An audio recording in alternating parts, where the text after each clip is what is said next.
الحمد لله رب العالمين والعاقبة للمتقين والصلاة والسلام على سيد الأنبياء والمرسلين خاتم النبيين محمد وعلى آله وصحبه أجمعين اما بعد۔ میرے دینی اور ایمانی بھائیوں، بزرگوں اور دوستوں، امت مسلمہ ایک اجتماعی امت ہے۔ امت کا مطلب ہی یہ ہے کہ آپس میں جو جڑ کر رہے، ایک جٹ ہو کر رہے۔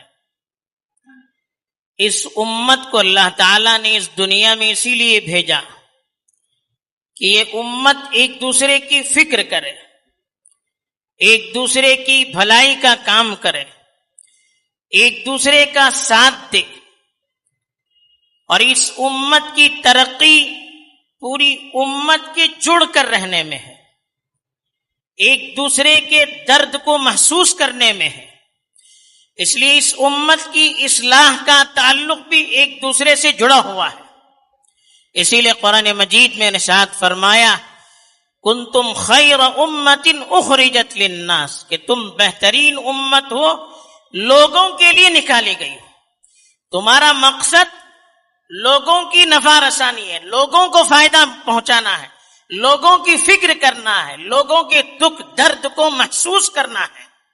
اسی لیے قرآن مجید میں ارشاد فرمایا کہ ثم کان من الذین آمنوا وتواصوا بالصبر وتواصوا بالمرحمہ، ایمان والوں کی نشانی یہ ہے کہ ایک دوسرے کو صبر کی وصیت کرتے ہیں، یعنی تکلیف ہوتی ہے، پریشانی ہوتی ہے، مصیبت آتی ہے تو ایک دوسرے کی فکر کرتے ہیں، ایک دوسرے کو تسلی دیتے ہیں، ایک دوسرے کو صبر اور برداشت کی دعوت دیتے ہیں، بالمرحمہ ایک دوسرے پر رحم کرتے ہیں، ایک دوسرے پر رحم کی دعوت دیتے ہیں۔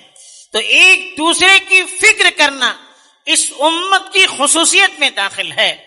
اسی لیے اللہ کے رسول صلی اللہ علیہ وسلم نے مثال دیا کہ اس امت کی مثال دی ایک جسم سے دی کہ مثل الامت کمثل الجسد الواحد کا، کہ اس امت کی مثال ایک جسم کی طرح ہے، فی تعاطفہم وترحمہم، ایک دوسرے پر رحم کرنے میں، ایک دوسرے پر شفقت کرنے میں، ایک دوسرے کو جوڑے رکھنے میں، اس امت کی مثال ایک جسم کی طرح ہے۔ جسم کے کسی حصے کو تکلیف پہنچتی ہے، پورا درد محسوس کرتا ہے، تو اسی لیے کہا اذا اشتکا منہ عضر تداعی لہ سائر الجسد بالحمى والسہر، ایک حصے کو تکلیف پہنچتی ہے تو پورا بدن اس کی تکلیف کو محسوس کرتا ہے، اس کے درد کو محسوس کرتا ہے، اس کی وجہ سے پورے جسم پر بخار آتا ہے، پورا جسم سو نہیں پاتا ہے ایک حصے کو جب تکلیف ہوتی ہے۔ یہ زندگی کی علامت ہے۔ ایک حصہ جب بدن زندہ رہتا ہے، بدن کے اندر زندگی رہتی ہے، تو بدن کے ایک حصے پر بھی آپ کانٹا چھپائیں گے، سوئی چھپائیں گے، پورا بدن اس کے درد کو محسوس کرے گا۔ اگر بدن کے کسی حصے پر سوئی چھپائی جائے یا چاقو سے کاٹ لیا جائے اور بدن اس کے درد کو محسوس نہ کرے، بدن اس کے تکلیف کو محسوس نہ کرے، تو مطلب یہ ہے کہ اس بدن کے اندر زندگی نہیں ہے، یا وہ حصہ کم از کم اپنی زندگی سے ہاتھ دھو چکا ہے، اس حصے میں زندگی نہیں ہے، وہ حصہ مفلوج ہو چکا ہے۔ تو درد سے کراہنا یہ زندگی کی علامت ہے، لیکن عضو کے کاٹنے کے باوجود، جسم کے کسی حصے کے کاٹنے کے باوجود درد کو محسوس نہ کرنا، یہ مردنی کی علامت ہے، جسم کے مردہ ہونے کی علامت ہے۔ تو اسی لیے رسول اللہ صلی اللہ علیہ وسلم نے اس کی مثال دی کہ پورے جسم کی طرح ہے۔ تو جیسے ایک جسم کو اس کے عضو سے تکلیف ہوتی ہے، ایسے اس امت کے بارے میں کہا کہ امت کی کسی حصے میں بھی تکلیف ہوتی ہو، دنیا کے کسی بھی حصے کے مسلمان کو تکلیف ہوتی ہو، پورا مسلمان اس درد کو محسوس کرے، اس تکلیف کو محسوس کرے، جب معلوم ہوگا کہ امت زندہ ہے، اس امت کے اندر زندگی کی حرارت باقی ہے۔ آدمی جب درد کو محسوس کرتا ہے، تکلیف کو محسوس کرتا ہے، پھر کراہتا بھی ہے، پھر آدمی اس درد کو دور کرنے کے لیے دوا علاج بھی کرتا ہے، اس کے لیے جو تدابیر اختیار کرنی ہو وہ تدابیر بھی اختیار کرتا ہے۔ جب درد ہی محسوس نہ ہو، تکلیف ہی محسوس نہ ہو، کہاں سے علاج کرے گا؟ کہاں سے اپنی تکلیف کو دور کرنے کے لیے اسباب اختیار کرے گا؟ اس امت کی یہی حالت ہے. امت جب تک درد محسوس کرتے، امت کے اندر جب تک درد محسوس ہوتا ہے، امت کے اندر جب تک تکلیف محسوس ہوتی ہے، تو پوری امت اس کے لیے کھڑے ہو جاتی ہے، ایک جٹ ہو جاتی ہے اس پریشانی کو دور کرنے کے لیے، اس مصیبت کو دور کرنے کے لیے پوری امت ایک جٹ ہو جاتی ہے، اور پھر جو تدابیر اختیار کرنی ہے اختیار کرتی ہے اور اپنی زندگی کا ثبوت دیتی ہے. تب دنیا میں کوئی انقلاب آتا ہے، تب دشمنوں کے دلوں میں رعب پڑتا ہے، تب دشمنوں کا علاج بھی ہوتا ہے اور امت کی ترقی بھی ہوتی ہے. اسی لیے ہم صحابہ کا جب معاشرہ اس کا جائزہ لیتے ہیں تو کتنی ان کو فکر ہوتی تھی. ایک مرتبہ اللہ کے رسول صلی اللہ علیہ وسلم غزوہ تبوک سے لوٹ رہے تھے.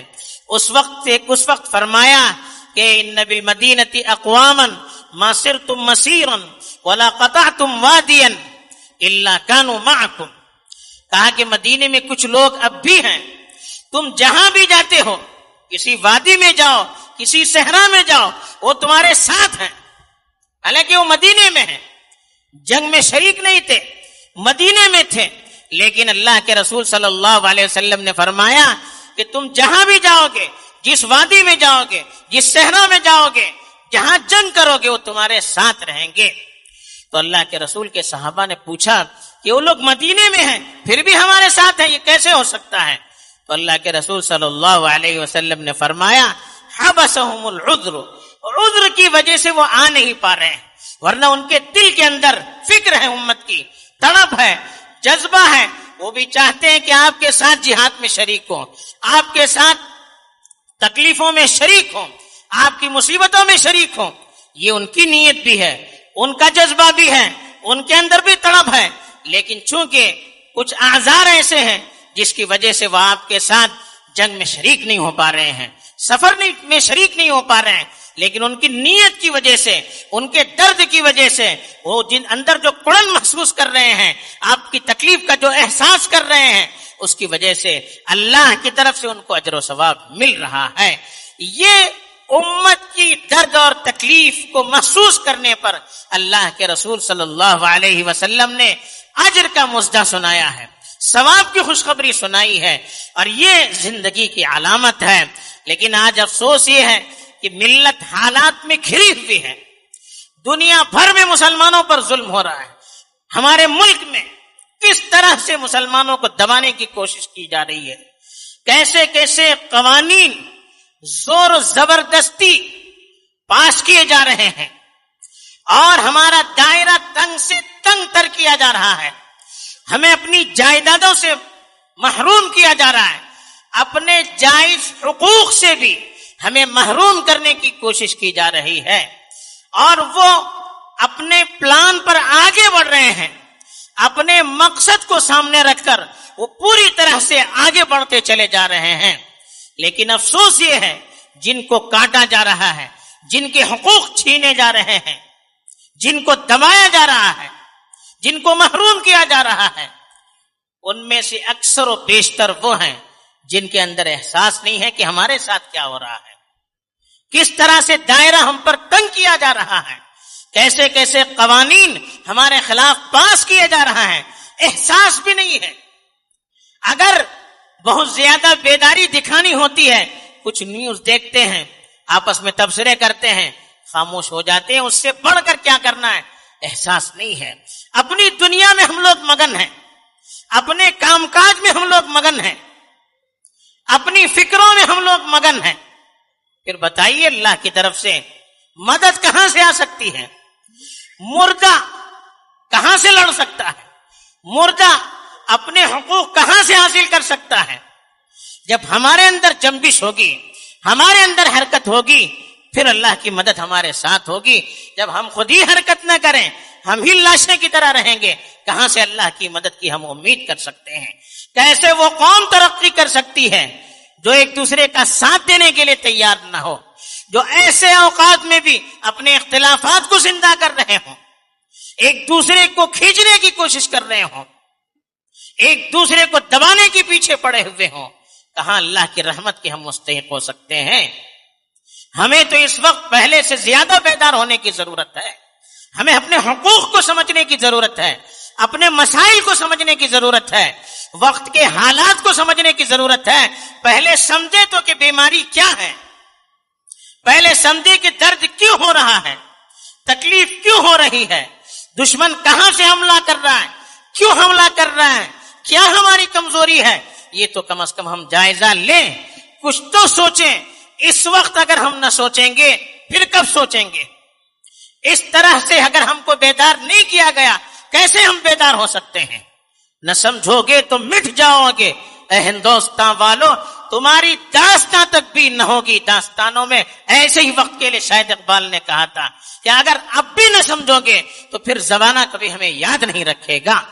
اس وقت کبھی ہمیں کم از کم بیدار ہونے کی ضرورت ہے، اپنے مسائل کو سمجھنے کی ضرورت ہے. کچھ وقت کے لیے اپنے اختلافات کو سرد خانے میں ڈالنے کی ضرورت ہے، اپنی ذاتی خواہشات کو دبانے کی ضرورت ہے، ذاتی مفاد کو دبانے کی ضرورت ہے، اپنی فکری، سیاسی، مسلکی اور دیگر اختلافات کو پیچھے کرنے کی ضرورت ہے، ایک جٹ ہونے کی ضرورت ہے، محسوس کرنے کی ضرورت ہے، آگے بڑھنے کی ضرورت ہے، کھڑے ہونے کی ضرورت ہے. کم از کم اپنی زندگی کا ثبوت دینے کی ضرورت ہے. جو زندہ ہوتا ہے، حرکت کرتا ہے، اس پر کوئی جلدی حملے کی کوشش نہیں کرتا. جو لاش پڑی رہتی ہے اسی کو کاٹا جاتا ہے، اسی کے ٹکڑے کیے جاتے ہیں، زندوں کے ٹکڑے نہیں کیے جاتے ہیں. تو ہمیں آج کم از کم اپنی زندگی اور بیداری کو دکھانے کی ضرورت ہے، اپنی زندگی کو محسوس کرنے کی ضرورت ہے، دکھ درد کو سمجھنے کی ضرورت ہے، تکلیف کو سمجھنے کی ضرورت ہے، ملت کے مسائل کو سمجھنے کی ضرورت ہے. ملت کے مسائل سے کنارہ کشی کر کے ہم کامیاب نہیں ہو سکتے. میری دکان، میرا مکان، میرے بچے، میں خوش رہوں، اس سے نہ امت کو کامیابی مل سکتی ہے، نہ امت بچ سکتی ہے، نہ خود ہم بچ سکتے ہیں. ہماری زندگی ملت کی زندگی سے ہے، ہماری بقا ملت کی بقا سے ہے. ہم صرف اپنے بارے میں سوچتے رہے، نہ ہمیں نجات مل سکتی ہے نہ ملت کو نجات مل سکتی ہے. تو یہ وقت جاگنے کا ہے، یہ وقت سوچنے کا ہے، یہ وقت تدبیر کرنے کا ہے، یہ وقت حالات کو سمجھنے کا ہے، یہ وقت ہر چیز کو بھول کر ایک جٹ ہونے کا ہے. اور اس وقت اگر ہم نے ثبوت زندگی کا نہیں دیا پھر اللہ ہی ہمارا محافظ ہے. تو اس لیے ہمیں سنجیدگی کی ضرورت ہے، اپنا جائزہ لینے کی ضرورت ہے، ملت کو سمجھنے کی ضرورت ہے، دکھ درد کو سمجھنے کی ضرورت ہے. اللہ تعالی ہمیں توفیق دے، حفاظت کریں اور ہمیں اپنے حقوق کے لیے اللہ کی مدد حاصل کرنے کے لیے کھڑے ہونے کی توفیق دے. آمین. وآخر دعوانا الحمدللہ.